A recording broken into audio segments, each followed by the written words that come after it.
Well, hello. Today I will be making a batch of plain Greek style yogurt.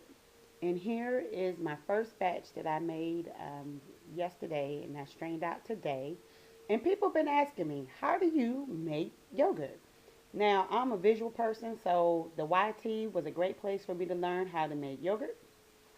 But it's really simple, the ingredients that you need. So in this batch, I'll be using whole milk, and I have bought me some plain starter yogurt. I'm sorry you hear my oven. I just wanted to warm it up because it's a little cool. But what is most important is that you read the ingredients list on your plain yogurt to make sure that it has the live active cultures in it, because that's what you really need. And I always want to guarantee that my batch comes out, so I'm going to be using two of the brand of plain yogurt, and actually it's a Greek style yogurt.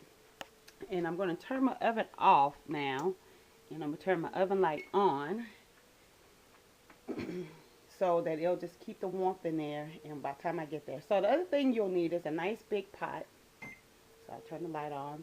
A nice wooden stick, a thermometer, and you want to get your milk up to 180 degrees, and then you'll move into the water bath.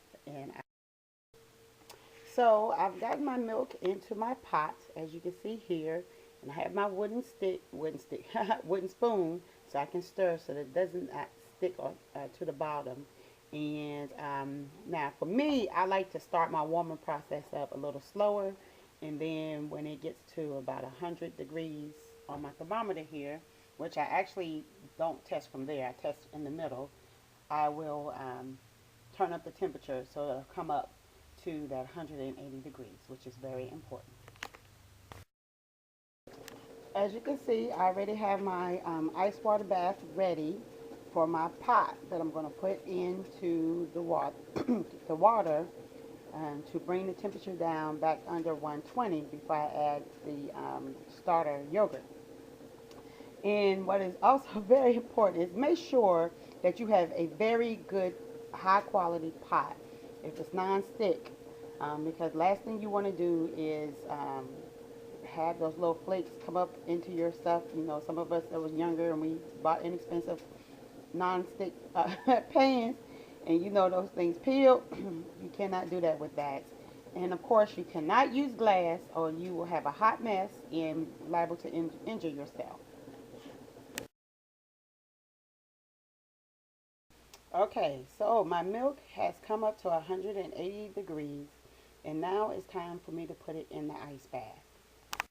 Okay, so now my milk is in the ice bath, and I'm going to stir it until it comes down to 120 degrees. So we're out of the ice bath, and as you can see, let me get close. Okay, that my milk temperature now is at 120 degrees. In here, you see I have my starter yogurt already out, and I'm going to take and stir in about a cup of the milk to temper the yogurt before I put it in the pot, because I don't want to kill the culture. And I like to have a cup of starter. So out of this batch, I will reserve a cup of starter. The last batch, I added vanilla, and I don't like to have anything in my starter yogurt. And it freezes well. So let me get this mixed up. So there you have it. I have my milk stirred into my starter yogurt, and I gradually added it in as I continue to stir. And those of us who are familiar with tempering, we understand that. And so now I'm going to add this into my pot of milk. I'll be back.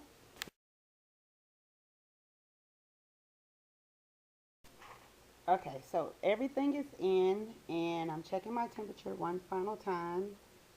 And you may not be able to see that, but I'm holding right now at 110, which is good. And so now I'm going to take and put the lid on it. And this is what I discovered, that I did not have to transfer this. You see my shadow in the milk. I did not have to transfer this out of the pot and put it into the jar. And so that saves me on cleanup. So until Okay, that's in there is my pot, and I have it pushed towards the back. And the oven is just warmed. It's not hot, and it is off. And I have the oven light on. All right, so it is the next day, and so here's my straining um, equipment. I have a bowl, I have a colander, and this is a 100% white cotton t-shirt that has been cleaned.